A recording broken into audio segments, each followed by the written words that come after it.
Hi everyone, welcome to my channel. Now I will show you how to increase the maximum volume on iPhone. Write me if my solution helped you, if you managed to do it this way. And if you still have any questions, please let me know below in the comments. I will definitely read and answer. Please subscribe to the channel, put likes. Let's get started. To do this, we need to go to Settings. And in order to increase the maximum volume on the iPhone, you don't need to download anything to install. Just in the settings on the main page, scroll down. Find TV, Photo, Camera, Book, and at the top we have Music. Click here. Scroll down. There is this subheading called Audio. And there's EQ. Click here.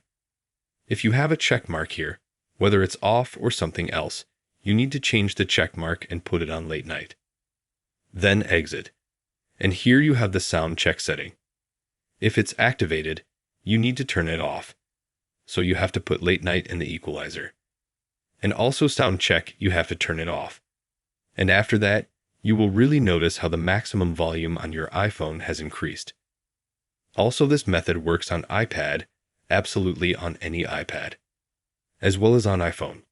So write me if my solution helped you, if you managed to do it, and if you have any questions. Maybe there will be some comments. Maybe you will know a new way how you can still increase. Be sure to write. I will read or communicate with you in the comments. And we'll answer each other. Make sure you subscribe to the channel. Give me some likes. Thank you all. Goodbye.